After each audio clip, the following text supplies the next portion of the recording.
Hi friends, one India ಕನ್ನಡಗೆ ಸ್ವಾಗತ. ಸ್ನೇಹಿತರೆ, 2025 ಬಂದಾಯಿತು. ಇವತ್ತು 2025ರ ಮೊದಲ ದಿನ ಅಂದರೆ ಜನವರಿ 1. ಈ ಸಂದರ್ಭದಲ್ಲಿ ಕರ್ನಾಟಕದ ರಾಜಕೀಯ ಹಾಗೆ ಕೇಂದ್ರದ ರಾಜಕೀಯದಲ್ಲಿ ಏನೆಲ್ಲ ಬದಲಾವಣೆಗಳು ಆಗಬಹುದು ನೋಡೋಣ.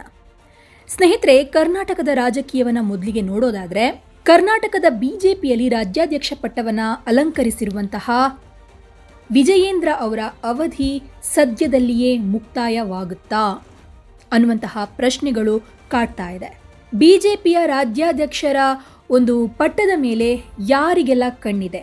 ಇನ್ನು 2025ರಲ್ಲಿ DKಶಿಯ ದೊಡ್ಡ ಕನಸು, ನಾನು CM ಆಗಬೇಕು ಅನ್ನುವಂಥದ್ದು ನೆರವೇರುತ್ತಾ? DKಶಿ 2025ರಲ್ಲಿ ಮುಖ್ಯಮಂತ್ರಿ ಆಗ್ತಾರಾ? ಕರ್ನಾಟಕದ ಮುಖ್ಯಮಂತ್ರಿಯ ಪಟ್ಟವನ್ನು ಅಲಂಕರಿಸ್ತಾರಾ ನೋಡಬೇಕು. ಜೊತೆಗೆ ಕೇಂದ್ರದಲ್ಲಿ ನರೇಂದ್ರ ಮೋದಿಗೆ 2025 ಮತ್ತೊಮ್ಮೆ ಪರೀಕ್ಷೆಯನ್ನು ತಂದೊಡ್ಡುತ್ತಾ? ಅದನ್ನು ಕೂಡ ನೋಡೋಣ. ಸ್ನೇಹಿತರೆ, ರಾಜ್ಯ ಬಿಜೆಪಿ ಅಧ್ಯಕ್ಷ BY ವಿಜಯೇಂದ್ರ ಅವರ ಒಂದು ಅಧಿಕಾರದ ಅವಧಿ ಅಂದರೆ ರಾಜ್ಯಾಧ್ಯಕ್ಷರಾಗಿ ಆಡಳಿತವನ್ನು ನಡೆಸ್ತಾ ಇದ್ದಾರಲ್ವ, ಆ ಅವಧಿ ಸದ್ಯದಲ್ಲಿಯೇ ಕೊನೆಯಾಗುತ್ತೆ. ಈ ರಾಜ್ಯಾಧ್ಯಕ್ಷರ ಒಂದು ಸ್ಥಾನದ ಮೇಲೆ 3 ಕಣ್ಣಿಟ್ಟಿದ್ದಾರೆ. ಹಾಗಾದರೆ ಮುಂದಿನ ಅಧ್ಯಕ್ಷರು ಯಾರಾಗ್ತಾರೆ ನೋಡೋಣ.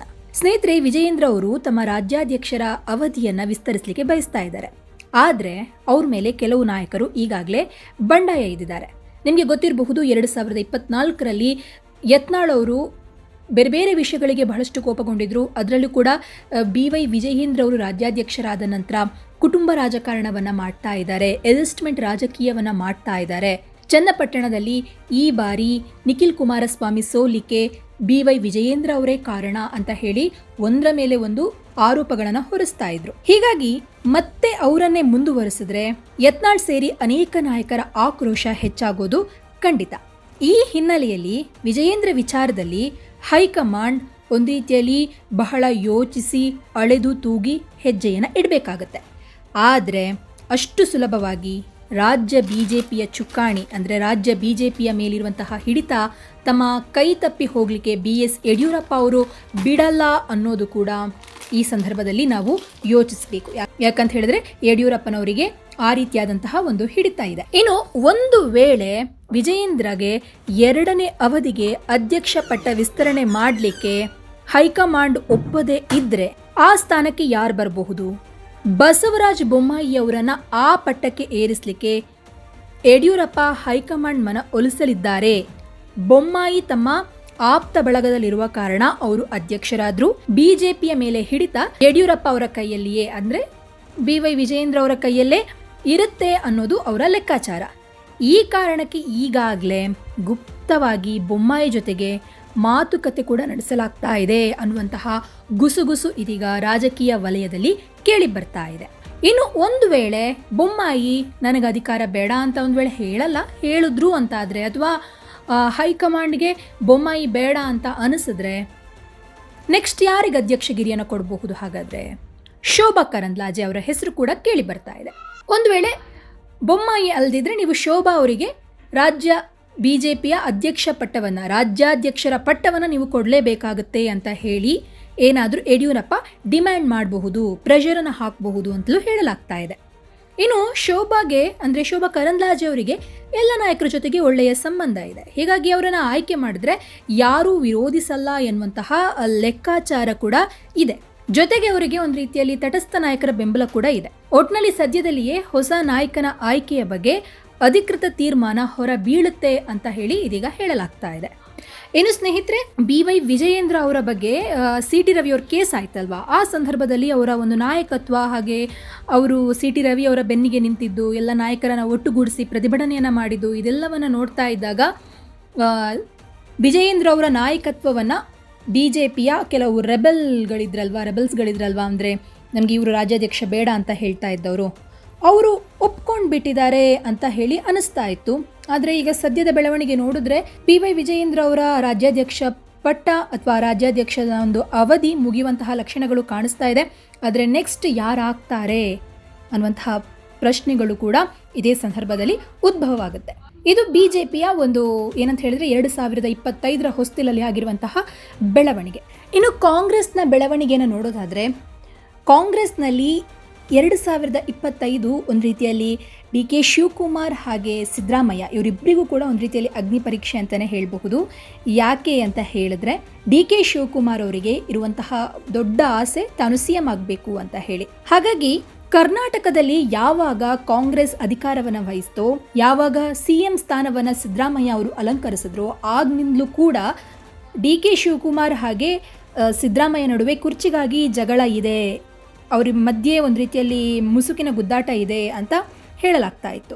ಇನ್ನು ಅಷ್ಟೇ ಅಲ್ಲ, ಡೆಲ್ಲಿಯಲ್ಲಿ 4 ಗೋಡೆಗಳ ಮಧ್ಯೆ ಒಂದು ಸಭೆ ನಡೀತು. ಆ ಸಭೆಯಲ್ಲಿ ಇದ್ದಿದ್ದು ಕೇವಲ 5 ಮಂದಿ. ಅದರಲ್ಲಿ AICC ಅಧ್ಯಕ್ಷ ಮಲ್ಲಿಕಾರ್ಜುನ ಖರ್ಗೆ, ಕಾಂಗ್ರೆಸ್ ನಾಯಕ Rahul Gandhi, AICC general secretary KC Venugopal, Siddaramaiah ಹಾಗೆ DK ಶಿವಕುಮಾರ್, ಇವರು 5 ಮಂದಿ ಇದ್ದರು. ಇವರ ಮಧ್ಯದಲ್ಲಿಯೇ 2.5 ವರ್ಷದ ಒಂದು ಅಧಿಕಾರ ಹಂಚಿಕೆ ಆಗಿದೆ.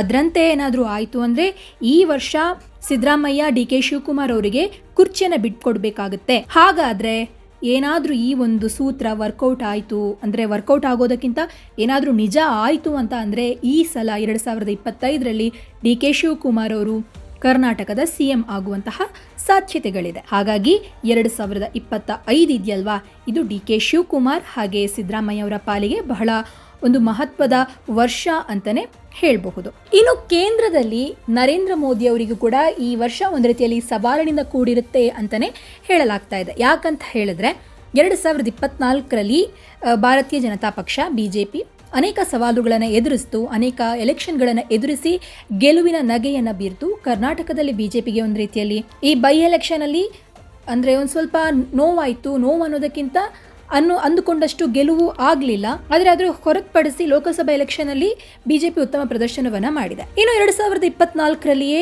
3ನೇ ಬಾರಿಗೆ ಲೋಕಸಭಾ ಚುನಾವಣೆಯಲ್ಲಿ ಗೆಲುವನ್ನು ಸಾಧಿಸುವ ಮೂಲಕ ನರೇಂದ್ರ ಮೋದಿಯವರು 3ನೇ ಅವಧಿಗೆ ಪ್ರಧಾನಮಂತ್ರಿಯಾಗಿ ಆಯ್ಕೆಯಾಗಿದ್ದಾರೆ. ಇನ್ನು ಇದೇ ಒಂದು ಲೆಕ್ಕಾಚಾರವನ್ನು ನೋಡಿದ್ರೆ 2025ರಲ್ಲೂ ಕೂಡ ನರೇಂದ್ರ ಮೋದಿಯವರ ಮ್ಯಾಜಿಕ್ ವರ್ಕೌಟ್ ಆಗುತ್ತಾ ಅನ್ನುವಂತಹ ಪ್ರಶ್ನೆ ಮೂಡುತ್ತೆ. 2025ರಲ್ಲಿ ನಡೆಯಲಿರುವಂತಹ ಪ್ರಮುಖ ಚುನಾವಣೆಗಳ ಮೇಲೆ ಕಣ್ಣಿಟ್ಟಿರುವಂತಹ BJP ಈಗಾಗಲೇ ತಂತ್ರಗಳ ಮೇಲೆ ತಂತ್ರ ಹೆಣಿತಾನೇ ಇದೆ.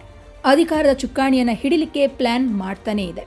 ಮಾಜಿ ಪ್ರಧಾನಿ ಅಟಲ್ ಬಿಹಾರಿ ವಾಜಪೇಯಿ ಅವರ ಜನ್ಮ ಶತಮಾನೋತ್ಸವದ ಅಂಗವಾಗಿ ಡೆಲ್ಲಿಯಲ್ಲಿ ನಡೆದಂತಹ ರಾಷ್ಟ್ರೀಯ ಪ್ರಜಾಸತ್ತಾತ್ಮಕ ಒಕ್ಕೂಟ NDA ಮಿತ್ರ ಪಕ್ಷಗಳ ವರ್ಷದ ಅಂತ್ಯದ ಸಭೆ 2024ರ ಲೋಕಸಭಾ ಚುನಾವಣೆಯ ಫಲಿತಾಂಶದಿಂದ BJPಗೆ ಸಮಾಧಾನ ತಂದಿದೆ ಅನ್ನುವಂಥದ್ದನ್ನು ತೋರಿಸಿದೆ. ಇನ್ನು ರಾಜಕೀಯವಾಗಿ ಆಗಿರಬಹುದು, ಬೇರೆ ಬೇರೆ ಕಾರಣಗಳಿಗೆ ಮಿತ್ರ ರಾಷ್ಟ್ರಗಳ ಜೊತೆ ಕೂಡ ಉತ್ತಮ ಸಂಬಂಧವನ್ನು ಹೊಂದುವಂತಹ ಸಾಧ್ಯತೆಗಳು ಈ ವರ್ಷ ಕೂಡ ಇದೆ. ಹಾಗೆ ಬೇರೆ ಬೇರೆ ದೇಶಗಳ ಜೊತೆಗೆ ಉತ್ತಮ ಸಂಬಂಧವನ್ನು ಬೆಳೆಸುವಂತಹ ಹಾಗೆ ಆತ್ಮೀಯತೆಯನ್ನು ತೋರಿ ಒಂದು ರೀತಿಯಲ್ಲಿ ನಮ್ಮ ದೇಶಕ್ಕೆ ಉತ್ತಮವಾಗುವಂತಹ ಒಂದು ಅಭಿವೃದ್ಧಿ ಕೆಲಸಗಳಾಗುವ ಕಡೆ ಕೂಡ ಮಾತುಕತೆ ನಡೆಯುವಂತಹ ಸಾಧ್ಯತೆಗಳು ಇದೆ. ಇನ್ನು 2025ರಲ್ಲಿಯೂ ಕೂಡ ಪ್ರಮುಖ ವಿಧಾನಸಭಾ ಚುನಾವಣೆಗಳು ನಡೆಯುತ್ತಿದೆ.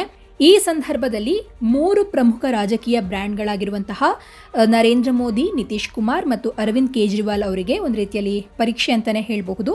2 ದಶಕಗಳಿಗೂ ಹೆಚ್ಚು ಕಾಲ ನಿತೀಶ್ ರಾಜಕೀಯ ಮತ್ತು ಚುನಾವಣೆಗಳ ಒಂದು ಅವ್ರಿಗೇನು ಹಿನ್ನಡೆ ಆಯ್ತಲ್ವಾ, ಇದನ್ನೇ ಅವಕಾಶಗಳಾಗಿ ಪರಿವರ್ತಿಸಿದ್ದಾರೆ. ಅವರು ಪದೇ ಪದೇ ರಾಜಕೀಯ ಲಾಭವನ್ನು ಆರಿಸಿಕೊಳ್ತಾ ಇದ್ದಾರೆ, ಸಿದ್ಧಾಂತಗಳನ್ನು ಕೈಬಿಡ್ತಾ ಇದ್ದಾರೆ ಎಂಬ ಆರೋಪ ಕೂಡ ಇದೆ.